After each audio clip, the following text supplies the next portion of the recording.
L'avortement est la perte d'un embryon ou d'un fœtus lors d'une grossesse. Il peut être spontané, c'est-à-dire se produire sans avoir été recherché. Cela peut être dû à un souci de santé, ou provoqué et donc volontaire.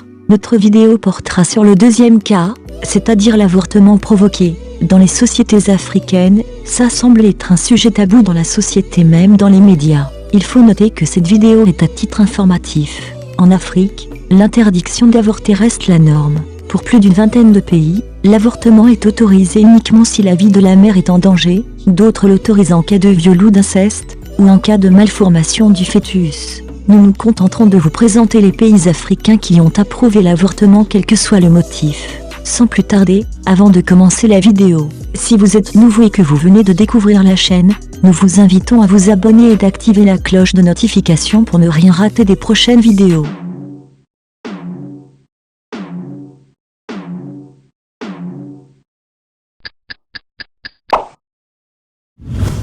Cette loi a été adoptée depuis plusieurs années. Le premier pays d'Afrique à légaliser cette loi est la Tunisie. L'avortement en Tunisie est légal depuis 1973 et pratiqué gratuitement, à la demande de la femme, jusqu'à 3 mois de grossesse. À ce jour, la Tunisie est le seul pays arabe à avoir légalisé l'interruption volontaire de grossesse. Cette décision s'inscrit dans une stratégie politique de modernisation de la société tunisienne qui remonte aux premières heures de l'indépendance. Afrique du Sud. En Afrique du Sud, l'avortement est aujourd'hui légal. Jusqu'en 1975, l'avortement était réalisé sous l'empire de la loi des Pays-Bas qui autorisait l'avortement uniquement au cas où la continuation de la grossesse risquait de provoquer la mort de la femme.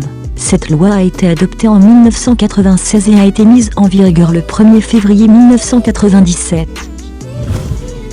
Le Cap-Vert. À la même année que l'Afrique du Sud, 1997, le Cap-Vert passe à la dépénalisation de l'avortement. Il autorise à la demande de la mère, et seulement si la vie de la mère n'est pas menacée. Le Mozambique. Auparavant considéré comme un crime au Mozambique, l'avortement a été dépénalisé en 2014 sous certaines conditions. Réelle amélioration des conditions de vie au vu des 30 000 femmes qui décèdent par an en Afrique à la suite d'avortements clandestins. Désormais les Mozambicaines mettent fin à des grossesses non désirées sous certaines conditions. En effet, chaque femme a la possibilité d'avorter seulement en cas de viol ou d'inceste, et ce durant les 12 premières semaines de grossesse.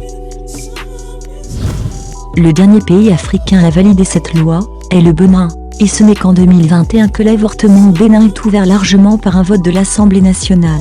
Auparavant interdit sauf circonstances exceptionnelles, et alors que 200 femmes mouraient chaque année des suites de complications d'un avortement clandestin. Le recours à l'interruption volontaire de la grossesse à la demande de la femme enceinte peut être autorisé jusqu'à 12 semaines, après un vote de l'Assemblée nationale dans la nuit du 20 au 21 octobre 2021, malgré les protestations de la conférence des évêques du Bénin. Et c'est tout pour cette vidéo. J'espère qu'elle vous aura plu. Si vous êtes nouveau, n'oubliez pas de vous abonner et d'activer la cloche de notification pour ne rien rater des prochaines vidéos.